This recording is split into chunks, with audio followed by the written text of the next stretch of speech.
How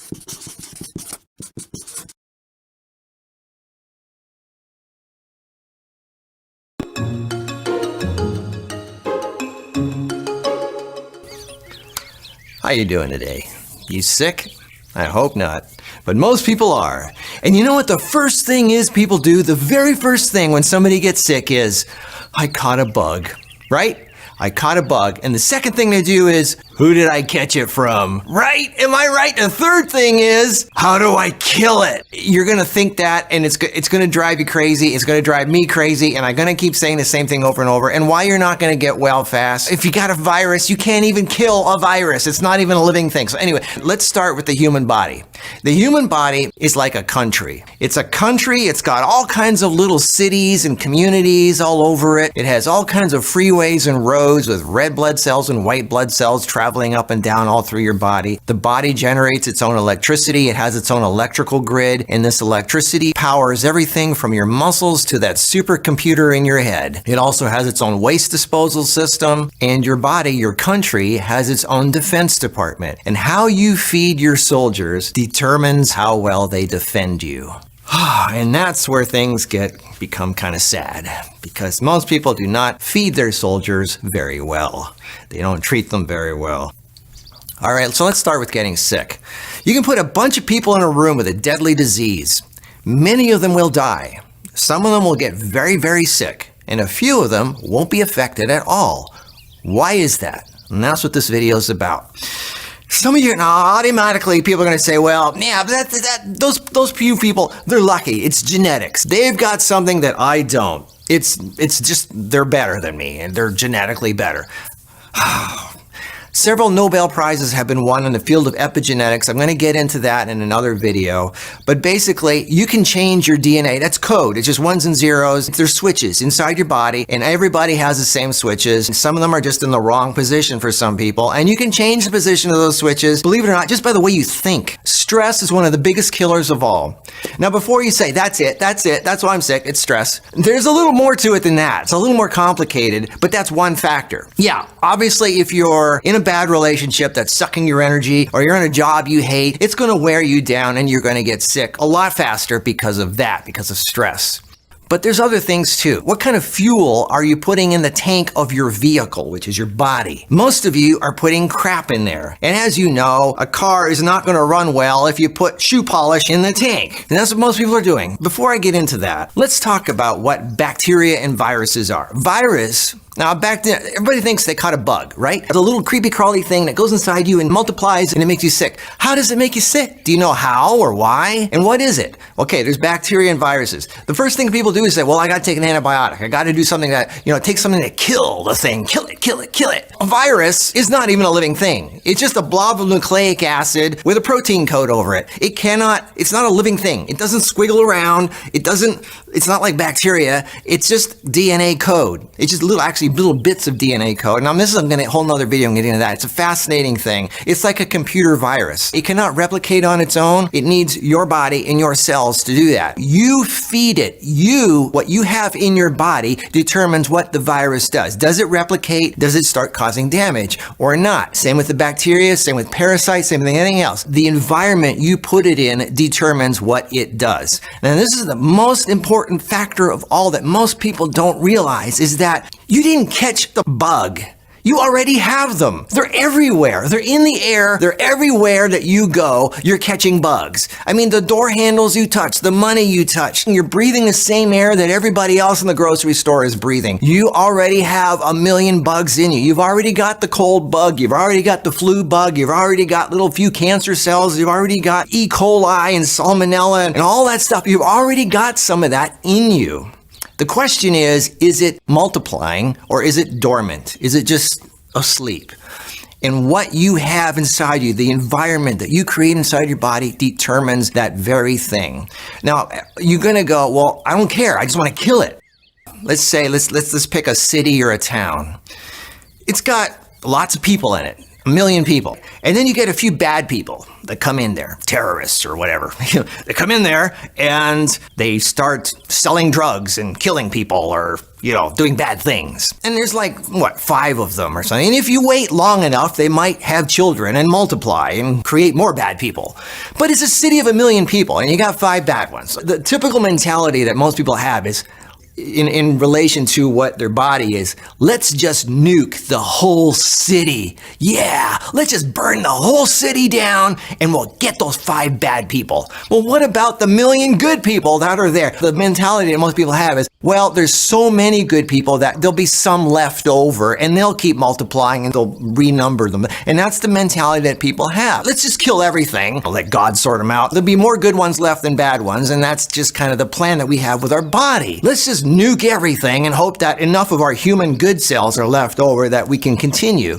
That is the stupidest thing ever for anything. You are a biotic. You are a living thing, and antibiotics kill living things, good and bad. It doesn't care. It just kills everything. So when you take antibiotics, you're just going to start killing everything inside, and you're just hoping it's going to kill all the bad stuff, but not that much good stuff, right? That's the plan. You're also killing the gut bacteria, your probiotics. Did you know 70% of your immune system is actually in your gut? That's your probiotics. That is bacteria. Actually, you have more bacteria on you, in you, that make you up than human cells. That's a whole nother video. It's fascinating. You are more bacteria and foreign cells than human cells. Now, I know that's a creepy thought, but you are a community. You are a city. You are a country full of all different ethnicities, all different colors and races of people, bacteria, whatever it is, working together. Each one does something. You've got the fire department, the sewage department, the police, the workers, the plumbers, the electricians. They're all different types, and they're all different workers, and they do things that make you work right. And you need them. Without them, you would be dead. And by killing and nuking everything, you're killing the fire department, the police department, the electricians, the plumbers, the woodworkers, and after a while, you're wondering why you're just not functioning well, and it takes you forever to get back. That's when people get yeast problems, and they get sicker and sicker, and they just get weaker over time. They start getting more problems because you're killing the workers. You need the bacteria. You need the good guys. You're killing them. 70% of your immune system is the probiotics in your gut. And by taking antibiotics and things like that, you're killing it.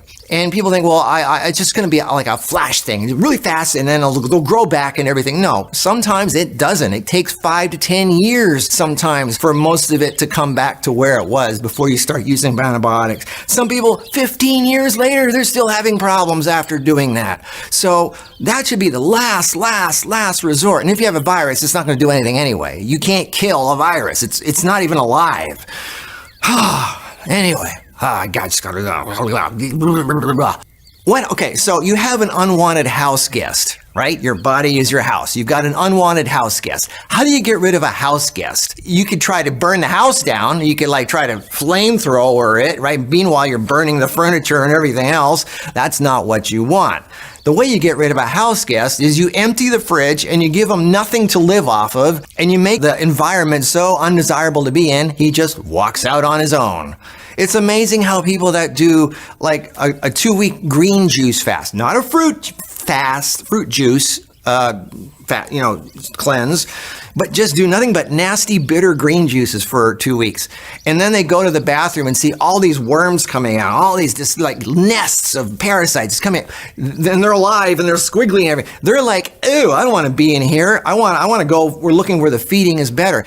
Parasites and bacteria and unwanted guests, they're in you because you have created an environment they like. They love what you like. They like sugar. They like bread. They like that sticky, gooey, warm, the dairy products and the bread and the pastries and all that. They love that. And they hate green stuff, just like you do. They hate the green juices and the green salads and they want the cookies and the crackers and the chocolate and the bread and the pasta and the pizza and the cheese. They love that. They feed off of that. So a lot of that gut that you have is actually squealy worms. It's ugh, it's disgusting. That's parasites. And what first thing people do is that, I gotta kill it. I'm gonna take some parasite pills, right? I sell parasite pills, but I'm not telling you to do that. Why? Because the first thing you gotta do is just stop feeding the buggers.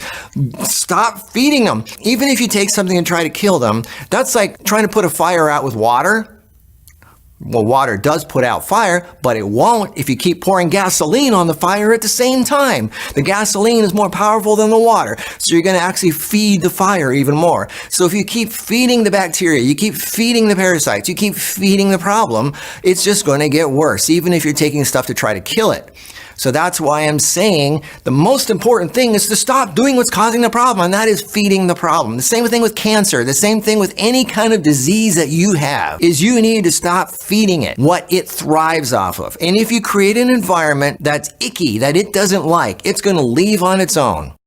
Now, you can't get rid of everything. It's going to leave some, like parasites, for example. When they leave, they drop eggs behind. Even if you try to kill them, as they're dying from poison, they drop eggs because they want the species to continue. Now, eggs you cannot kill. It's almost impossible to kill parasite eggs. And they can be like little time bombs. They just stay there until you start eating sugar and dairy and bread and all that stuff again. Then they go, oh, here we go. Yay, party time. You can't feed them. You got to be clean inside. You're never going to get rid of all the bad guys. They're going to be there sleeping, hibernating, waiting, just waiting till you start partying again. Alcohol and sugar and bread and pastry, all that stuff. The comfort food, the cooked to death comfort food, the pot pies and the casseroles and the cheese melted over something and all that, the sugary stuff. That's what feeds things. And the scientists in a lab, when they multiply bacteria, viruses, and things in petri dishes, they use sugar water. Nothing makes things grow faster than sugar. It's like an explosion. Now, the bacteria in your gut, the good ones, the probiotics, they don't really thrive off of sugar. What they thrive off is raw plant fiber. Not cooked plant fiber, raw plant fiber. That's what they love. What likes sugar in your gut is yeast.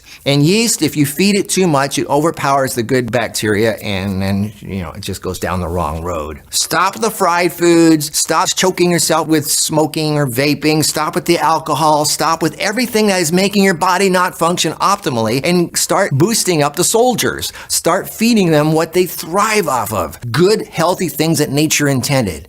Not processed to death, not sugarized to death, not white flour, nothing baked in an oven. Stuff that you find in nature is what you should be eating, in the form that you find it in nature. Okay, so the 4 basic steps of getting better are stop. Number 1, stop. Stop doing what causes the problem. Stop feeding the problem.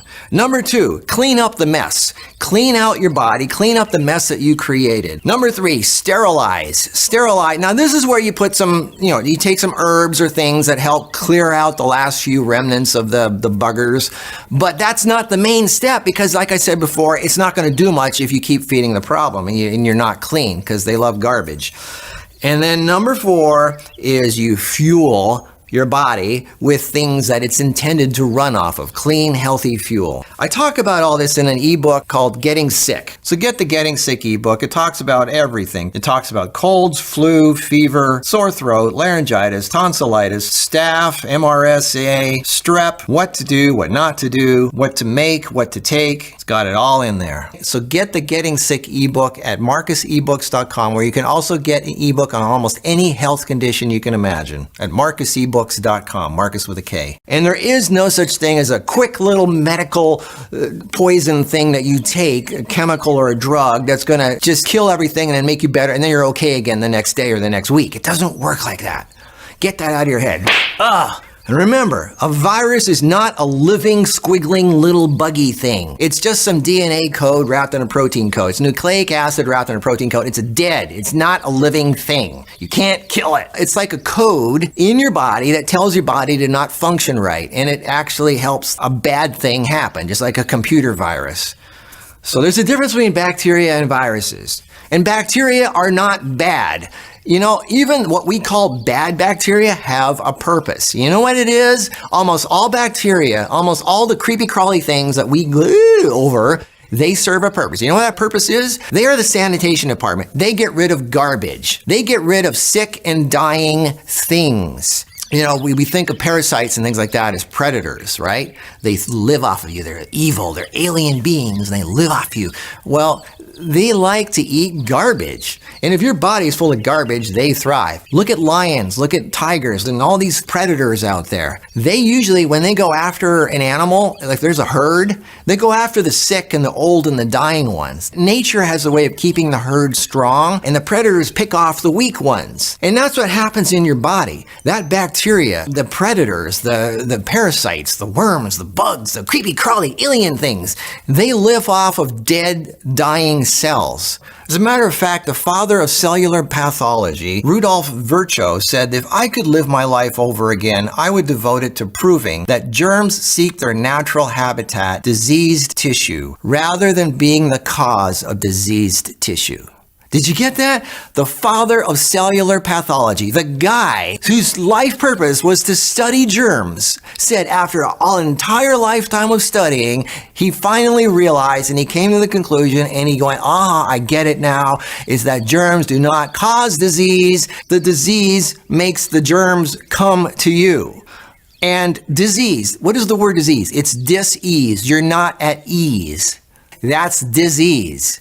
And when you're sick and dying inside, when you've got all kinds of crap and garbage and your cells are like suffocating because they can't breathe from the alcohol and the smoke and the bread and all the bad stuff, and you're creating this mucus and muck in there, well, the garbage department comes in and starts trying to clean it up. They're doing their job. And the other thing is, okay, so when you're cleaning up, right, you're cleaning up garbage like these garbage men, the bacteria, are doing, you've got a lot of garbage, okay? And your body's going to try to get rid of it. And that's what happens when you're sick. You're sneezing, you're coughing, runny nose, runny everything. You got diarrhea, you got whatever it is. Your body's just trying to get rid of stuff. You're sweating. Your little garbage men in there, your bacteria, are feeding off this garbage you put there, and they're breaking it down, and your body tries to get rid of it.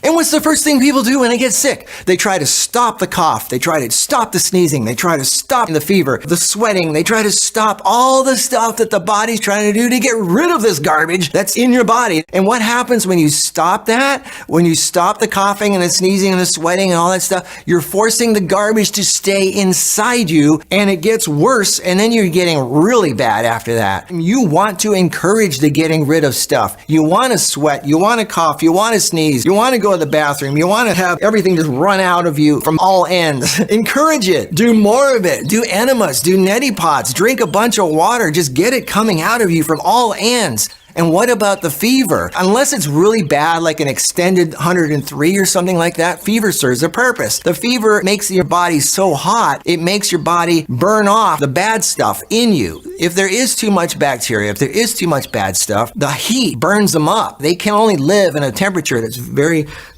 mild range there. The body is naturally going to do it anyway for you. And if you're sneezing and coughing and all that stuff, you got help your body get rid of stuff. Your body's giving you a sign. Come on, help me here. I'm trying to get rid of garbage. The last thing you should do is try to stop that. The first thing people do is they try to blame someone else. I caught a bug, and it's, whose fault is it? Oh, it must be that guy. That guy in the line. Yeah, I remember I was standing in line and he was coughing. That's where I caught it from. Well, yeah, maybe there was a bunch of germs that came out of his mouth into the air and you breathed it in. Okay, but you've already got germs in you. The question is, like I said, you put a bunch of people in a room with a deadly disease, a lot of them are going to die, some of them won't. Why? Because they have a strong immune system. Because they can handle just about anything. If you have a strong defense department, you can fight off just about anything. And all that fun you're having, that comfort food, it's cold and I want some warm, gooey food to make me feel good. Cooked to death, baked to death with sugar and white flour and dairy and all that stuff in there. If your body creates phlegm and mucus, that's a sign. It's trying to protect itself and get rid of stuff. You're eating food that is not good for you. Anyway, I don't want to lecture too much about all this because I'm sure you've heard this a million times from Marcus, making himself go blue in the face, saying the same stuff over and over and over. And about maybe 1% of your people out there actually listen and do something and that sort of Anyway, do you want to get better or not? then you need to learn what causes it in the first place and stop blaming other people. The first thing, if something happens, and this relates to everything in your life, not just your physical body, but your money situation, your relationship situation. If something sucks and doesn't work right, stop looking for someone else to blame and make yourself as strong and impenetrable as possible so you can just thrive no matter what happens, how many germs are in the air, if the economy is collapsing, if the people around you are dying, you won't. You'll be fine. So that's why I created this channel, The Healthy Life, because health is all of it. Okay. How many of you are actually going to do something different now? I don't know. Anyway, for those few of you who actually will change your life because of my efforts, congratulations. The rest of you, remember this. Down the road, when you get sick, when everything falls apart, your relationships, your money situations, your health, remember Marcus. Remember what he said and go, you were right. That guy was right. I should have listened. But they... Yeah. Oh, well, anyway, okay. That's it. Gotta go. Yeah.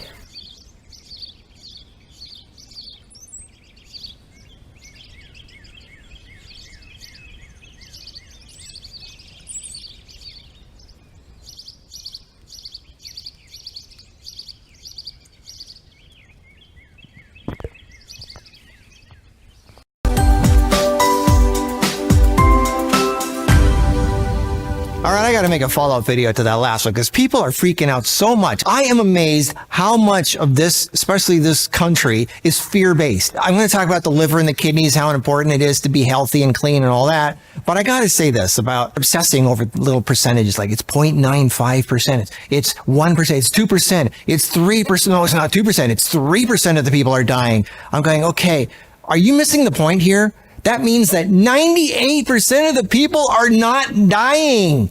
Why are they not dying? That means most people are not going to be affected by this. And yeah, there's going to be a whole bunch of people that are affected, that are just sick and weak and not taking care of themselves. Their lungs are messed up. They're just weak for whatever reason it is. Let's have a look at this present virus scare in China. Wuhan and China in general has some of the worst air pollution in the world. The air has been more than 50 times worse than what the World Health Organization says is safe. People were wearing masks long before any virus outbreak. And on top of that, a large number of people smoke. And they eat deep-fried, highly processed crap with no nutritional value whatsoever. This was a health disaster just waiting to happen. When they say 2% or 5% or 10%, they are referring to a percentage of confirmed cases. But how many people actually have the virus? There are all kinds of people infected with it who don't even know it, have no symptoms, and are fine. So unless they test every person on Earth, there is no way of knowing how many people have something. So the percentages of infected people who die is probably a lot lower than what the fear-mongering media says. Think about it. Even if they say 10% of the people are sick and dying, that means 90% of the people are fine. So the question is, why are they fine? All right, so let's get on with the important stuff here. Why are over 90% of the people fine? And why do you get a strong immune system? I mean, I've been saying this forever. 3 things. One is stop doing the stuff that's bad for you. Stop smoking anything, eating the bad food, doing toxic things to yourself. Then after you stop doing the bad things, you got to clean out the garbage you've created, the mess that you created in your body. You got to detox. You got to do house cleaning. I'm going to get to that in a minute. That's what your liver and your kidneys and your colon are for. And then the third thing is only put good stuff back in that nature intended to get into your body. The only thing that should go into your lungs is clean, fresh air. Everything else is polluting yourself. Stop eating bread, pasta, cereal, sugar, cookies, crackers, pizza. All that stuff is dead. It doesn't grow on trees. It's dead food. It feeds bacteria, viruses, yeast, mold, fungus, parasites. That is not food. Food is stuff you find in nature. You know, it's basic stuff. If you walked out there and you plucked an apple off a tree and you ate it, that's the way nature intended. It did not intend you to make apple pie out of it and bake the hell out of it. If you plant an apple pie in the ground, you get nothing. If you plant an apple, you get an apple tree because there's life in it. So let's get on with how do you clean your body. Okay, liver, kidneys, and colon. All right, your colon. That's where the garbage goes through. You think it's just a garbage chute. It's not. It's full of 5 pounds of probiotics, which are, they say, 70% of your immune system. It helps break down heavy metals, helps deal with estrogen and things like that. It helps clean the bad stuff out of your body. You need to have a clean elimination system or you're going to back up with toxic garbage and poison yourself. All right, so let's talk about filters. Your body has two main filters, your kidneys and your liver. This is like your car. If you don't have a clean oil filter, fuel filter, or water system, then your engine is going to stop working at some point, and it's just like your body. Your body's going to stop working, and you're going to die because you need clean filters. You can't keep backing up with garbage and expect to function right. So let's talk about what these filters do. All right, so you got your kidneys and the liver, your two biggest filters in your body. With this disease that's going around now, people's lungs are not just messing up, but also their kidneys. Why is that? Well, think about it. Your lungs, what do? It takes oxygen and puts it in your bloodstream. Your blood circulates around your body. Well, if your lungs are full of garbage, the blood that is sucking the oxygen is going to get full of garbage. Well, that filters through your kidneys. Your kidneys are going to back up with all this garbage. Your kidneys can't handle a nonstop flow of garbage because every bit of blood in your body is filtered through your kidneys once every hour. That's a lot of filtering. Every bit of blood in your body, and you got a lot of blood in your body, goes through your kidneys every hour. So if your kidneys are backed up and toxic, you're in trouble. Your kidneys also regulate your blood pressure. So if you've got bad kidneys or they're backed up, that goes all the way to your heart. So now you got your lungs, your kidneys, and your heart messed up. You're just waiting to die. So what are the symptoms that your kidneys are not optimal? Well, do you have lower back pain? Do you pee a lot? Are you tired a lot? Exhausted? Do you love sweet foods? Do you like bread and cereal and foods made with flour or grains? Do you eat lots of high protein foods? Too much protein can really be hard on your kidneys. Do you have low sex drive? Do you have wrinkles or circles or bags under your eyes? That's probably a sign of your kidneys. Are you cold a lot? Are you tired or exhausted a lot? Is your hair dry or brittle or falling out? And blood pressure too. Your kidneys regulate your blood pressures. So it goes on, but there's so many things that your kidneys do, and that's so important. Let's move over to the liver. Your liver it's huge. It's the size of I was going to say phone book. People don't even know what a phone book is anymore. It's huge. It's this big. It's like inside you. It's right here. So I like to say, well, what's the difference between the kidneys and the livers? There's lots of differences, but this is really, to put it really, so it's not this simple, but I like to say the kidneys like to handle the water soluble stuff and the liver likes to handle the oil soluble stuff. It's not that simple, but there's reasons you have multiple filters in your body. Both filter your blood, both filter toxins out of your body, but they function slightly differently. The liver filters toxins, but it also is your source of energy. Glycogen, glucose, that's your liver. So if you're low energy, if you're tired a lot, your liver is trying to produce energy, but it's not getting through. If you're toxic, obviously, it's like trying to push, it's like your oil filter in a car. If it's so full of sludge, you can't push the oil through it anymore. But not only does the liver filter things, it also breaks things down and recycles them, and it also produces things like hormones, which is really important. So if you got low hormone issues, or if you got low sex drive and like that, those are signs. Those are signs that you're not doing well. But your liver also produces things that fight viruses and bacteria, and that's why this is important in this day and age now. Your liver produces interferon. That's a powerful fighter of disease. Interferon is a powerful germ killer, and the liver produces all kinds of antibodies, natural antibiotics, antibodies. It produces lymph fluid, which has germ-killing lymphocytes, white blood cells. That's the liver. So if your liver is clogged up, if it's not working right, you're not going to be able to fight the germs and the viruses in your body. So cleaning up your liver can literally save your life. What are some signs your liver is messed up? Well, your stomach sticks out, but the rest of you is skinny. Like, have you ever seen that? People, they look like they have like they're pregnant, but the rest of their arms and legs, everything else is skinny. Probably a liver problem there. They're tired a lot, they're exhausted a lot, but they're also easily stressed, anger, irritated really easily. They snap out of you. That's usually a sign the liver's messed up. PMS, obviously, indigestion, diarrhea, alternating between diarrhea and constipation, thyroid problems, the skin. The skin is directly related to the liver. So you have skin problems, rashes, itchy skin, psoriasis, eczema, liver. You got to clean your liver. Your body and your blood and your liver is so toxic, it has nowhere to push the toxins but out through your skin. So that liver, skin cancer, all that stuff, your liver, nausea, hormone problems, because your liver produces, recycles, and deals with hormones, which means low sex drive, sleeping problems, high cholesterol, hypertension. I could go on, but the liver, if your liver's not working right, your days are limited. So you need a clean liver. I've written books on almost any health condition and also ebooks on the liver, kidneys, and bowels at marcusebooks.com, where you can learn all about how they function, what messes them up, how to clean them, and what to take. It lists all the things to get if you want to do it yourself, or for your convenience, I also have ready-to-go formulas that are put together for you and ready to take at marcusproducts.com. These are just plants. This is just herbs and plants. There's no chemicals in here. Now, obviously, this isn't going to do much if you just keep putting crap in your body. This is for people who want to clean out their body and stop putting crap in their body. And it's just herbs. Like the kidney formula is nettle leaf, asparagus, Chancropiedra, the stone breaker, magnesium malate. Magnesium malate is really important because it helps break down uric acid in the body. Uva ursi, apple pectin. Apple pectin is a strong detoxifier. It helps remove toxins and heavy metals out of your body.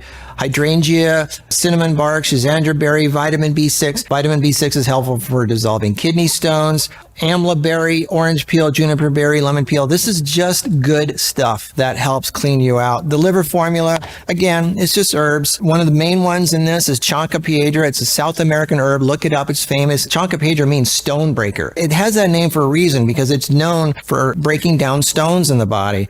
Dandelion root, burdock root. Burdock's a powerful blood detoxifier and liver cleanser. Nettle leaf, artichoke leaf, black cumin seed, schizandra berry, blueperum root, andrographis, orange peel. This is stuff that helps clean the liver and help the stuff function right. I also have a colon formula. It's just herbs.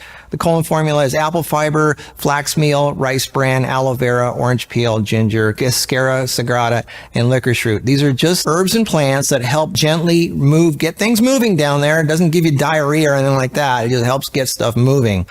And then we also have the enema bag, which stop getting weird about it. It's just water. Okay. You need to clean out your guts with water. This is the best way, the fastest way. If you've got food poisoning, if you've got constipation, headache, migraine, if you're backed up, enema bag, just put some water in there and clean the stuff out. It doesn't take much. You can change from miserable to happy in literally 10, 15 minutes by just putting water and flushing it out. You get everything at marcusproducts.com, Marcus with a K. This is for people who are serious about their health, who want to have a great, healthy, happy life and don't want to be bogged down with health issues.